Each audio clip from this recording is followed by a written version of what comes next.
자, 열왕기 상입니다.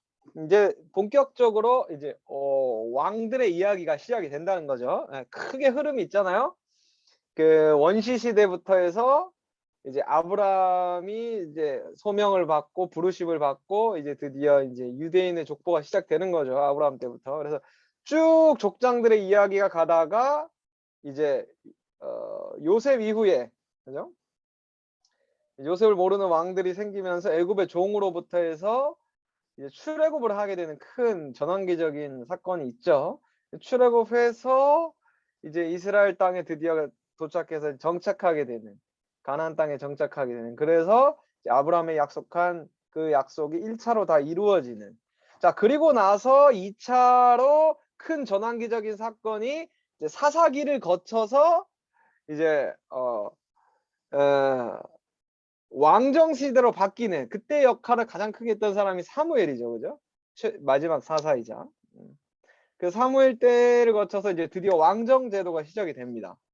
이 왕들의 이야기에 있어서는 이제 실제로는 이제 솔로몬 이후로부터 이제 분열이 되면서부터 굉장히 복잡해져요. 그래서 보면은 이제 열왕기 상 내용은 이제 1장 1절은 이렇게 시작을 합니다. 다윗 왕이 나이가 많이 늙었으니 이불을 덮어도 따뜻하지 않냐. 이제 다윗 왕이 이제 2장에서 죽지만 다윗 왕이 죽고 난 이후로부터 사무엘 상하의 이야기 이후로부터 이제 솔로몬이, 이제 다윗의 아들인 솔로몬이 통일 왕국을 실제적으로 이제 다스리고 평화롭게 다스리는 왕이 되죠. 그래서 솔로몬 왕국의 이야기, 통일 왕국의 이야기가 1장부터 11장. 그리고 이제 솔로몬 이후에 나라가 분열이 됩니다. 솔로몬이 결정적인 실수를 저지르죠. 이방, 어떻게 보면 우리도 예전에 막 사극 같은 거 보면 다른 나라하고 이렇게 동맹을 맺잖아요. 그때 보통 어떻게 해요? 솔직히 말해서 말이 동맹이지 볼모로 보낸단 말이야. 우리나라의 왕자하고 저 나라의 공주를 서로 결혼을 시킨단 말이야. 그죠? 알죠? 그 왕자를 보내면 어떻게 돼? 만약에 여기서 반란을 일으키면 왕자가 볼모가 된단 말이야. 그죠? 그러니까 이게 어떻게 보면은 이제 정치적으로 보면 굉장히 이게 되게 끈끈한 동맹이 되고, 어떻게 보면 좀 이제 정치적으로는 되게 지혜로운 그 동맹일지 몰라요. 그러나 이제 신앙적으로는 굉장한 타격을 입게 되는 거예요. 왜냐? 이방 여인과 혼인함을 통해서 이방 여인이 들어오는 게 문제가 아니라 그 나라 우상도 함께 들어온다고 해요. 그래서 이게 우상 숭배가 이루어지게 되면서 결국에는 나라가 이제 분열이 되게 됩니다. 그러면서 분열 왕국의 이야기들이 쭉 되는데, 여기서 가장 이제 특히 신명기 사관을 갖고 있는 열왕기 상하는 우상을 굉장히 싫어해요. 우상 숭배를 가장 싫어해요. 결국엔 구약의 마지막 끝까지가 가장 큰 핵심이 뭐냐면 이들이 망하게 되잖아요. 이스라엘 백성이 망하잖아요. 그게 그렇게 된 이제 순수한 원인이 바로 우상 숭배란 말이에요. 나 외에 다른 신을, 여호와를 버리고 다른 신을 섬기는 그러한 일들 때문에 나라가 멸망했단 말이에요. 그래서 가장 싫어하는 게 뭐냐면 이 아합 왕이 섬겼던 바알이야. 그래서 엘리야가 그렇게 많이 나오는 거예요. 이게 우상 숭배의 그 포인트를 따라서 이렇게 나라가 분열되면서 북이스라엘과 남유다로 나뉘게 되면서 이게 시각이 이제 역사의 서술이 쭉 이렇게 왔다 갔다 하는데, 그 왔다 갔다 하는 그 흐름의 그 시점이 다 우상을 따라가요. 무슨 말인지 알아요? 그러니까 하나님의 시각이 이스라엘 백성들을 향하고 있다고 칩시다. 그러니까 이 성경을 하나님이 쓰신다고 생각해요. 하나님의 성령으로 감동된 사람들이 쓴 거니까. 하나님이 이 왕들의 이야기 중에서 무엇에 관심이 있다는 거예요? 우상 숭배에 관심이 있다는 거예요. 북이스라엘이든 남유다든 이 우상 숭배하는 그 장면들, 그 이야기들을 따라서 이 역사가 기록이 된다라는 거죠. 무슨 말인지 알았죠? 네.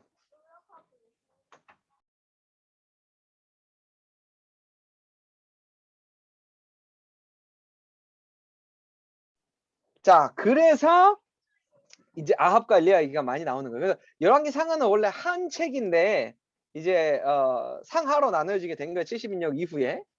그렇게 알면 되고. 자, 그 이야기들을 이제 성경을 좀 살펴볼게요. 이제 왕은 너무 자세하게 하진 않을게요.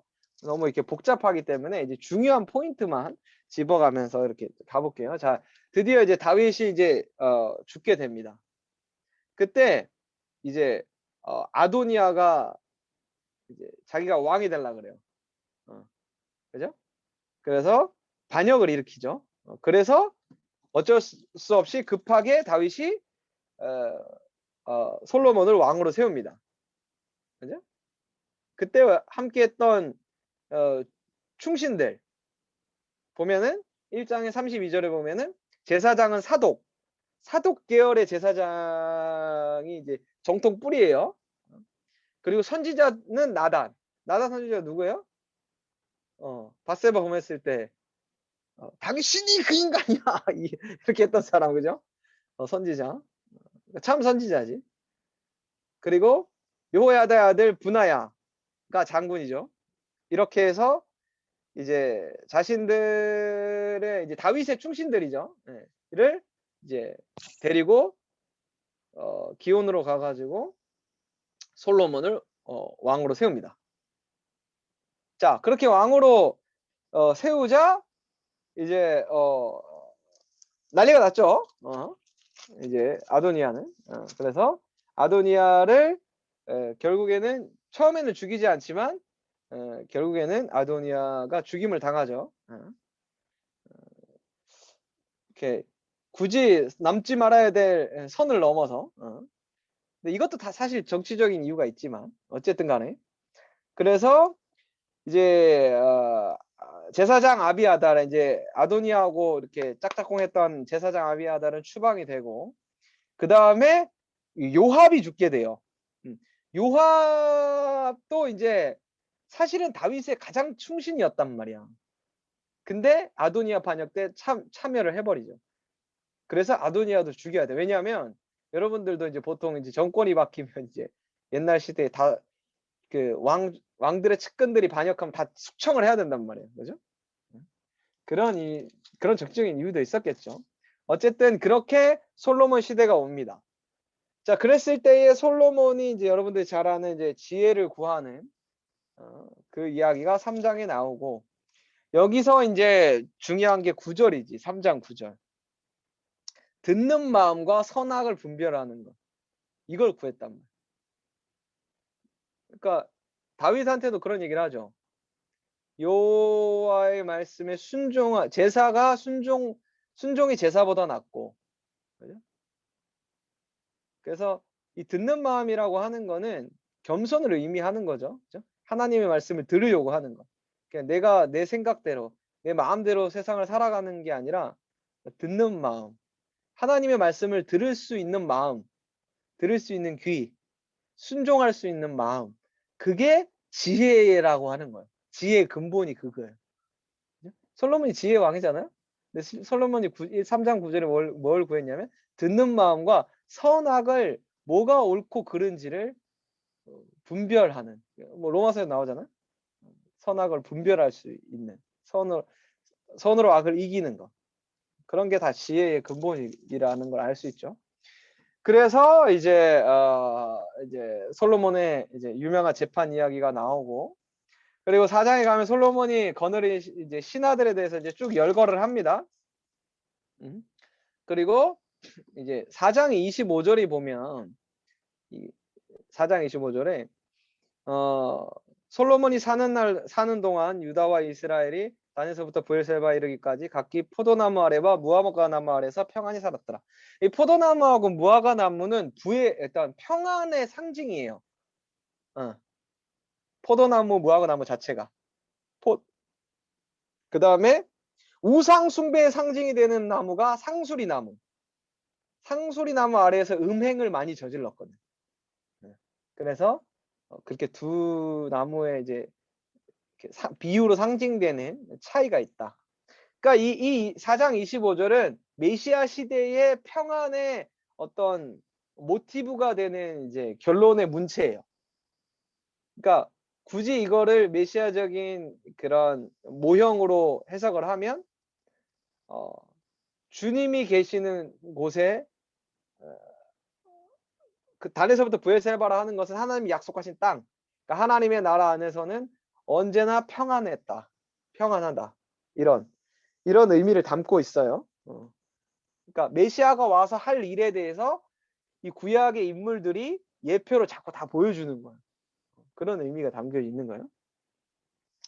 자, 어쨌든 그래서 이제 솔로몬이 막 엄청났다는 거, 32절에 막 잠언 3,000개 짓고 막 노래는 1,005편 했다는 거. 그래서 굉장히 지혜롭고 평온한 삶을 살았던 사람이 솔로몬이죠. 이제 솔로몬이 드디어 성전 건축을 합니다. 다윗이 그토록 하고 싶었던 성전 건축. 그러나 이제 피를 많이 흘린, 전쟁을 많이 했던 다윗은 이제 하나님께 성전 건축을 허락받지 못하고 솔로몬이 이제 짓게 되죠. 그래서 이제 성전 건축했다는 이야기가 쭉 있고요. 이거는 그냥 쭉 보시면 되고, 이제 언약궤를 성전으로 옮기게 되죠. 다 지은 다음에. 그리고 이제 솔로몬 기도가 되게 중요합니다. 지금 이 코로나 터지고 이거 되게 많이들 이야기를 해요. 한거 들어봤나 모르겠네. 한번 읽었어요? 열왕기사? 솔로몬의 기도에서 그 8장에 나오잖아요. 22절부터 쭉 나오는데 특히 27절부터 30절 보면은 하나님 참으로 땅에 거하시리이까 하늘과 하늘들의 하늘이라도 주를 용납하지 못하거든 하물며 내가 건축한 이 성전이오리이까. 그래서 여기서 부르짖을 때에 기도를 들어달라.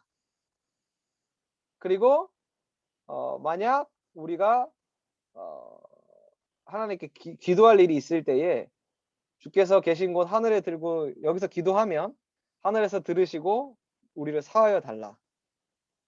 그죠? 그리고 36절, 37절에 보면 비가 오지 않을 때 비를 내려주시고 무슨 재앙이 나타나거든, 전염병이나 기근이나 재앙이 나타나거든 막론하고 이 성전을 향하여 손을 높이 들고 기도하면 주님 사하여 주옵소서. 그리고 41절에 먼 지방에서 온 이방인이라도 하나님께서 용서해 달라. 그런 이야기를 이제 기도를 하죠. 그래서 많이들 기도하잖아요. 이렇게 코로나 터졌을 때 우리가 하나님을 향하여 기도했을 때에 우리의 기도를 들어달라. 그런 이야기를 많이 하죠. 결국에는 예수님이 본인이 육신이 성전이 된다고 이야기하셨잖아요. 그죠? 요한복음 2장에. 그래서 결국 이것은 예수님을 상징하죠. 그죠? 예수님으로 말미암아 우리가 예수님을 통해서 우리가 구원하고 기도하면 이제 구원을 받는 거죠. 그죠? 죄사함을 받는 거죠. 그런 의미가 다 있는 거죠. 자, 그리고 이제 솔로몬이 축복을 합니다. 이제 백성들에게 또 축복 기도도 해주고 봉헌식을 마치게 됩니다. 그래서 하나님이 이제 다시 나타나죠. 그래서 또 하나님이 이제 축복을 해줍니다. 성전을 다 건축하고 난 다음에 9장 3절에 여호와께서 그에게 이르시되 내 기도와 내가 내 앞에서 간구한 바를 내가 들었은즉 나는 내가 건축한 이 성전을 거룩하게 구별하여 내 이름을 영원히 이곳에 두며 내 눈길과 내 마음이 항상 거기에 있겠다. 이렇게 약속을 해주십니다. 그러나 6절에 만일 너희 자손이 아주 돌아서서 나를 따르지 아니하며 내가 너희 앞에 둔 나의 계명과 법도를 지키지 아니하고 가서 다른 신을 섬겨 그것을 경배하면 이스라엘은 모든 민족 가운데 속담거리와 이야기거리가 되며 이 성전이 높을지라도 지나가는 자마다 놀라며 비웃어 이르되 여호와께서 무슨 까닭으로 이 땅과 이 성전을 이같이 행하셨는고 하면 이렇게 해서 이 모든 재앙을 그에게 내리심이라. 이 그대로 역사가 흘러갔죠. 그죠? 그대로 갔습니다. 그죠? 그래서 결국에는 하나님을 버리고 우상을 섬겨서 성전이 다 파괴됐죠. 그죠?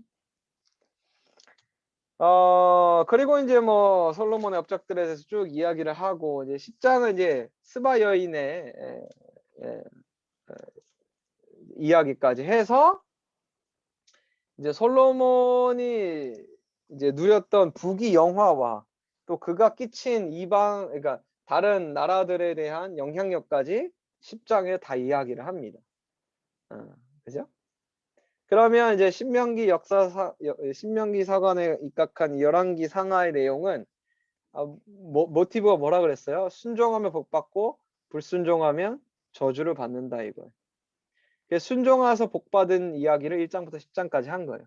그리고 11장부터 이제 불순종함을 통해서 이제 하나님께 벌을 받는 징계를 받는 이야기가 시작이 되죠.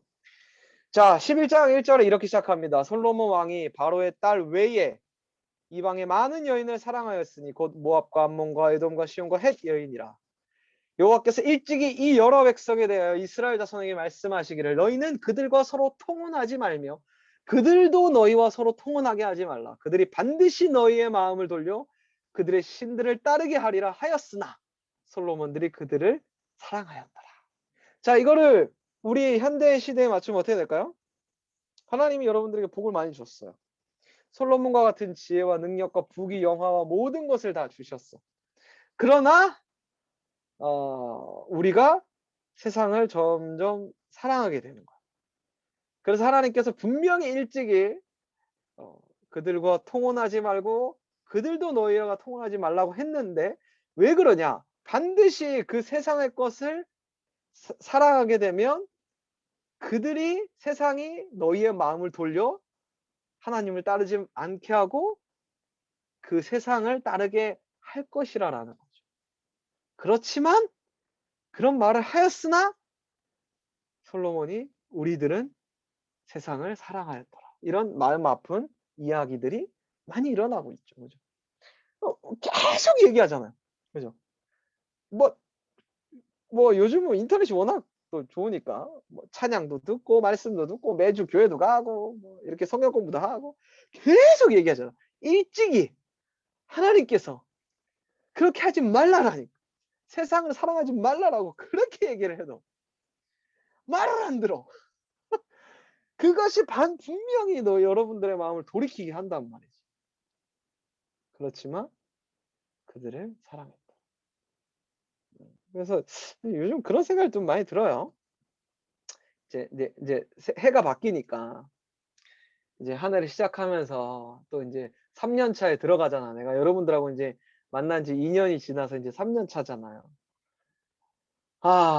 늘 그런 고민입니다. 뭐 그냥 이거 뭐 그냥 뭐 저기 하라고 듣기 좋으라고 하는 소리가 아니라 진짜 어떻게 하면 여러분들에게 하나님의 마음을 전해줄 수 있을까? 뭐 여러분들 내가 부모님이라면 내가 여러분들을 평생을 쫓아다니면서 어떻게든 이제 책임지고 하겠지만 뭐 그런다고 또 되지도 않긴 하지만 여러분들에게 진짜 이 뭐 길지도 않은 시간 여러분들에게 정말 어 평생에 이 어쨌든 저는 성경을 또 보고 또 성경을 묵상하고 이거를 하는 이제 목회자잖아요. 이거를 보면 이게 뻔하거든. 이 뭐 성경 이야기나 우리 이야기나 다르다고 생각하지 않아요. 이야기가 전에도 그렇게 됐었고 지금도 그렇게 이 성경의 이야기가 이게 지금 에 성경의 이야기가 이야기대로 되고 있고 앞으로도 계속 될 거란 말이에요. 이 역사가 계속 반복될 거란 말이야. 내가 설교도 했지만. 그러면 이걸 성경을 보면 이 뻔하단 말이야, 내 인생이. 여러분들의 인생이. 어떻게 살아야 될지에 대한 그것만 봐도 그잖아요.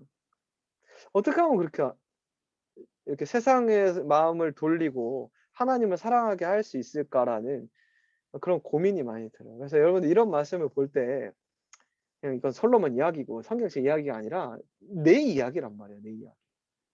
그래서 4절에 보면 3절에 보면 후궁이 700명이 돼.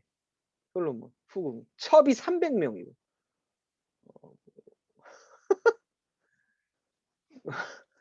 1000명이네? 아내가?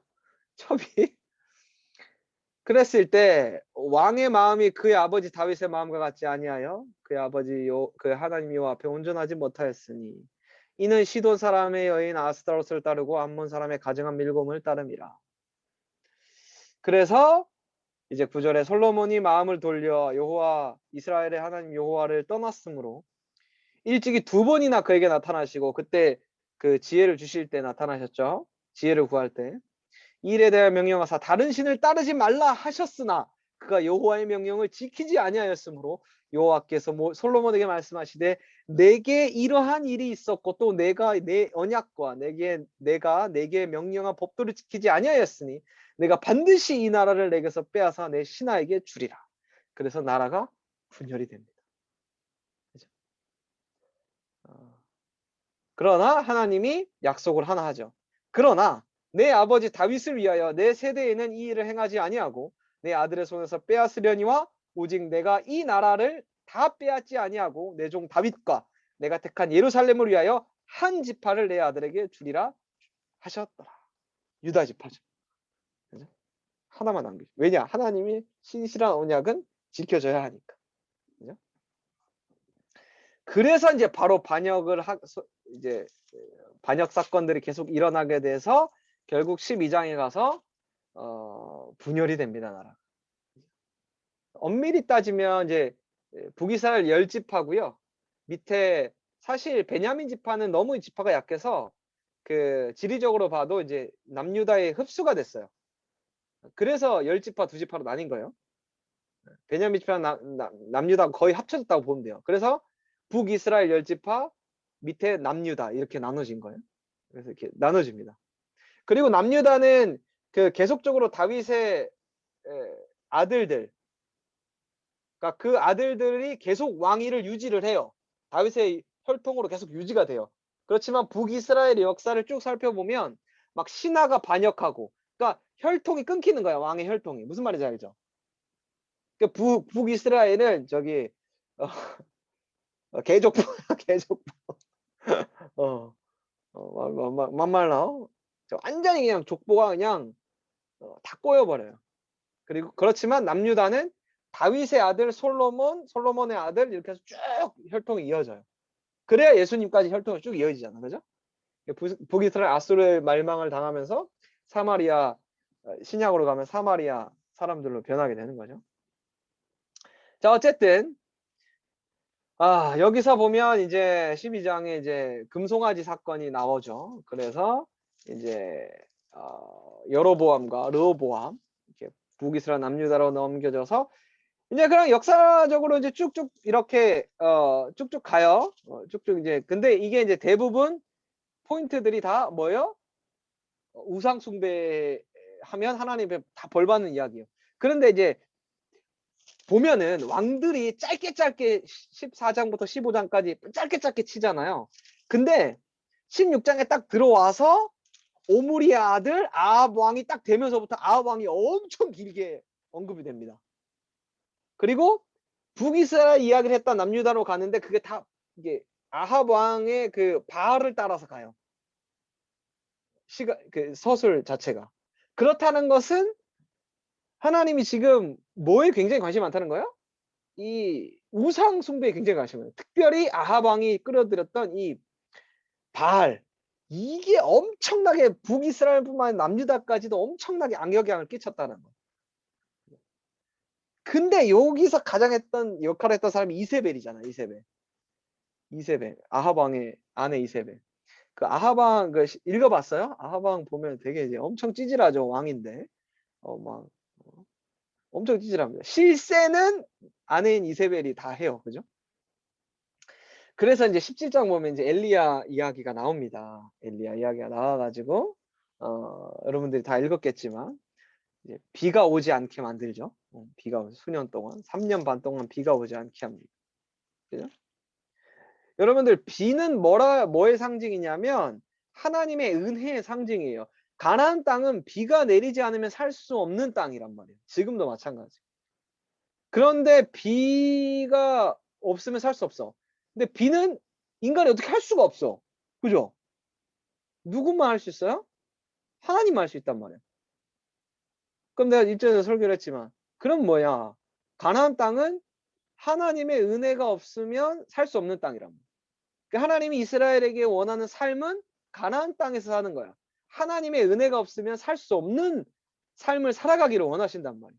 그런데 하나님의 은혜가 없어도 살 수 있는 땅이 어디야? 애굽이야. 비가 내리지 않아도 이모작이 가능해. 나일강이 범람해서. 육신적으로 너무 풍요해. 그러니까 하나님의 은혜가 필요 없어. 하나님은 필요 없단 말이야. 그러니까 우리의 삶으로 빗대면 뭐예요? 여러분이 기도도 안 해. 하나님 예배도 안 드려. 하나님도 잘 안 믿어. 그런데 취업도 잘 돼. 막 돈도 많이 벌어. 막 인생이 잘 돼. 다 잘 돼. 너무 좋아. 막 이모작, 삼모작 다 돼. 그럼 무슨 삶이야? 애국과 같은 삶이란. 하나님 필요 없는 삶. 그건 저주받은 삶이란 말이야. 근데 막 하나님 잘 안 섬겨. 예배도 안 드려. 내 마음대로 살아. 세상을 더 사랑해. 그러니까 막 인생이 쫑나. 취업도 안 돼. 막 재앙이 내려. 막 도저히 살 수가 없는 거야. 그래서 기도를 하지 않으면 취업이 안 되고 하나님한테 부르짖지 않으면 일이 안 돼. 그러니까 하고 날 하나님한테 부르짖고 막 어떻게 해야지 막 맨날 그런 인생을 살아야 돼. 그런 인생이 복받은 인생이야. 성경이 말하는 복받은 인생. 그런 인생을 살기를 원한다. 하나님. 근데 사람들은 뭐 어떻게 살기를 원해? 좀 안 해도 내 마음대로 되게 살고 싶단 말이지. 맨날 그냥 힘들게 하나님한테 기도해야 되고 하나님 비 내려주세요. 어떻게 하나님 없으면 나 진짜 취업을 할 수가 없어요. 막. 그죠? 그런 인생 살기 싫어하잖아. 그죠? 그러니까 하나님이 화가 나신 거야. 어쭈구리? 얘네들 봐라? 비를 끊어버린 거야. 비를 안 내려. 난리가 난 거지. 그래서 바알 선지자하고 대결을 합니다. 세상하고 대결해. 취업이 안 돼, 여러분들이. 야, 그래서 세상이 얘기하는 거야. 야, 취업 안 되는 거는 네가 뭐 이렇게 주일날 공부해야지. 야, 공부를 안 하니까 그렇지. 야, 교회도 다니지 말고 공부만 하고 이렇게 하고 적당히야. 사기도 치가면서 이렇게 좀 센스를 부려가면서 이렇게 적당히 속이면서 해야 출세도 하고 좀 이렇게 나쁜 짓도 하고 이렇게 해야지 밟고 올라가야 네가 막 출세도 하고 이러지. 그러니까 출세 못하는 거야. 이렇게 하잖아.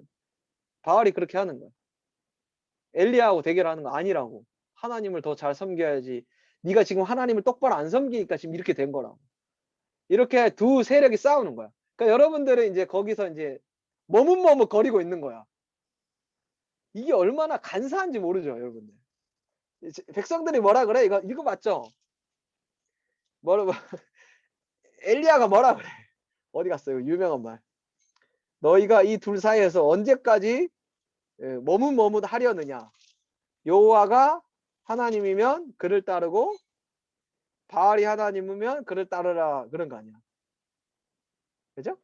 21절에 18장 21절에 엘리야가 모든 백성이 가까이 나에 이르되 너희가 어느 때까지 둘 사이에서 머뭇머뭇 하려느냐?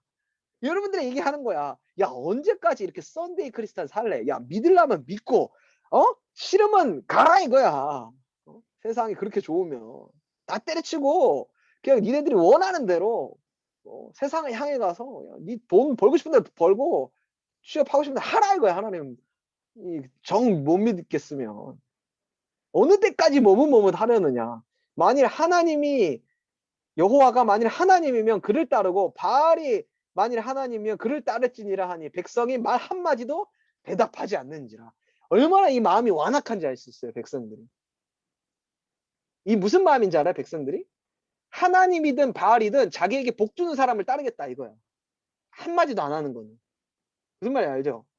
여러분들에게 치면 내가 취업만 해주면 그게 뭐 하나님이든 뭐 세상 권력이든 좋으니까 나 취업만 시켜달라 이거야. 이게 머뭇머뭇 하는 거야. 얼마나 이거 완악해 마음이. 그죠? 그래서 보여주죠 하나님이. 바알을 쓸어버리죠 그냥. 그죠? 다 쓸어버리죠. 그래서 다 이제 죽입니다. 바알 선지자들. 자, 그러니까 이제 그 이세벨이 그죠? 아합은 이제 꼼짝도 못 하고 이세벨이 엘리야를 죽이려고 그러는 거야. 그죠? 여러분들이 만약 그 상태에서 아니야, 나는 하나님만 선택할 거야. 세상 권력 다 필요 없어. 하나님을 딱 선택했어. 그럼 하나님이 이제 보호해 줘야 되잖아. 근데 꼭 19장의 이야기가 우리의 삶이에요. 예수님을 선택하는 순간부터 세상의 박해가 시작이 돼요. 왜냐? 만약에 여기서 바알을 선택했다면 이세벨이 죽이지 않겠지. 왜냐? 자기 편인데 왜 죽이니? 그지? 아니, 세상적으로 타락한 사람들은 사단이 건드리질 않아요. 다 자기 편인데, 그죠? 어? 너 그렇게 진짜 참된 그리스도로 산다 이거야? 나 선택 안 하고? 너 후회할 텐데 이러면서 이제 그때부터 공격이 돼. 그러니까 내가 삶이 평온하다. 그럼 좀 심각한 고민을 해봐야 돼. 내가 진짜 제대로 그리스도인답게 살고 있질 않나? 왜 세상이 나를 가만 냅두지? 이렇게 곰곰이 좀 돌이켜봐야 돼 오히려. 내가 하나님 뜻대로 살고자 하면 더 세상은 우리를 봐. 이건 예수님도 얘기를 했죠. 내가 설교 때도 많이 얘기하지만. 그래서 19장 이야기 됩니다. 그러니까 엘리야가 얼마나 힘들겠어요. 그죠? 아니, 하나님 말대로 다 했잖아. 하나님, 나 진짜 못 해먹겠습니다. 쥐지를 치신 거지. 그러니까 뭐라고 하셔요? 남겨둔 7천 명이 있다. 이 남겨둔 7천 명이 가지는 의미가 굉장히 큽니다. 여러분들. 이거는 어떤 묵시문학적으로도 굉장히 중요해요. 여러분들 세상에 종말이 오고, 그러니까 이제 어떤 이제 예수님의 재림에 있어서 재림의 종말이 오거나 어떤 종말의 시기의 때에 이제 극심한 박해가 이루어졌을 때 누구나 다 그렇게 생각을 해요. 초대교회에서도 마찬가지였겠지만, 뭐 유대인의 홀로코스터에서도 그런 걸 했지만, 하나님은 도대체 어디 계시는가? 그죠? 나만 바보같이 지금 믿고 있는 거 아닌가? 나만 남겨진 거 아닌가? 아니, 세상 사람들은 다 이거 간 거 같고, 나만 바보같이 여호와 하나님만 믿겠다고 이렇게 앉아 있는 것 같지 않은가? 그런 생각이 많이 들 거예요. 우리 냉철하게 얘기하면 한국 지금 교회, 한국 기독교회는 허수가 너무 많아. 이건 누구나 인정합니다. 실제로 제대로 고난을 한번 때려치면 뭐 코로나 이후에 한국 교회의 교적의 50%가 날아갔다는데 이미. 그죠? 진짜 남겨진 7천 명, 그러니까 남겨진 사람이 몇 명이나 있겠어요. 그렇지만 또 반대로 꼭 그걸 생각하셔야 돼요. 어떤 상황 가운데서도 목숨을 걸고 하나님을 버리지 않는 사람이 반드시 있다라는 거. 그걸 기억해야 돼. 그게 우리에게 주는 엄청 그런 힘과 위로가 있어요. 나도 어떤 생각이 있냐면, 만약에 그런 극단적인 생각을 많이 해요. 만약에 어떤 큰 이제 그런 거에서 뭐 나로 지금으로 치면 뭐 청년들이 이제 다 이건 아닌 것 같다. 다 뿔뿔이 터져서 코로나 터지고 코로나보다 더 센 게 왔어 나중에. 그래서 예배 다 떠나고 예배 드린 사람이 한 10명 남았다 치자. 근데 나는 절대 실망하지 않을 거야. 왜냐? 그 10명이 수천 명의 허수보다 낫다 이거야. 남겨진 7천 명이 반드시 있어요. 절대로 하나님을 버리지 않는 사람은 하나님이 반드시 남겨두신단 말이에요. 그게 여러분이 되기를 바라는 마음이라는 거죠. 나는. 이 한국교회 많은 사람들 있잖아요. 나는 우리 청년들 여기 5, 60명 예배 드리는 이 청년들만 이 엘리야 같은 사람이 되잖아요. 그러면 뭐 언제라도 한국교회 큰 부흥이 다시 일어날 만한 이제 이사야 말로 예언으로 하면 그루터기가 될 수 있어요. 미랄이 씨앗이 될 수 있어요. 그러니까 전혀 실망할 것도 없어. 그러니까 여러분 개인의 인생으로 쳐도 인생 있잖아요. 완전 밑바닥을 쳐가지고 완전히 막 분명히 나는 하나님을 선택하고 하나님 잘 믿었는데 막 오히려 막 밑바닥을 친다 이거. 근데 절대로 낙심할 필요가 없다는. 남겨진 7천 명과 같은 인생이 있다라는. 하나님이 결코 그렇게 버려두지 않는다는. 알겠죠? 절대로 중요한 건 하나님만 버리지 않는 겁니다. 그래서 미세한 음성 가운데에 하나님이 응답을 하십니다. 그래서 결국에는 하나님이 다 물리치게 되는 이야기가 나오죠. 그리고 21장에 가면 나봇의 포도원의 이야기가 나오고 엘리야가 이걸 갖고 뭐라고 하죠. 그래서 예언을 하죠. 그래서 이제 결국은 아합이 죽게 됩니다, 나중에. 그리고 미가야가 이제 선지자가 아합에게 또 경고한 이야기가 22장에 나오고요. 결국에는 아합이 죽게 됩니다. 그리고 이제 남유다 쪽으로 시각이 이제 시간이 바뀌죠. 22장에. 왜냐? 아합이 죽었잖아. 그러니까 이제 또 어디로 가야 돼? 우상이 있는 곳으로 이제 그 시간 성경의 이야기가 다시 간단 말이에요. 그죠? 그래서 유다 왕 여호사밧과 이스라엘 왕 아시아 이야기가 이제 이야기 쪽으로 다시 가게 됩니다. 자, 이렇게 해서 이제 열왕기 상은 끝나고 이제 다음에 열왕기 하가 시작이 되는데, 열왕기 하 시작이 뭔지 알아요? 1장 1절이 아합이 죽은 후에 이렇게 시작이 돼요. 그죠? 그러니까 아합이라는 인물이 굉장히 중요한 인물이었다는 거예요. 그죠? 결국 이렇게 어떤 이제 우상 숭배의 좀 시발점이 됐던 아합 왕이 죽고 난 이후에 끝난 게 아니라 계속적으로 우상 숭배가 이루어졌다라는 걸 아시죠? 그 이야기는 이제 엘리야의 후계자인 엘리사라고부터 또 계속적으로 이야기가 되죠. 그죠? 그 이야기는 다음 주에 하도록 하겠습니다. 혹시 질문 있으십니까?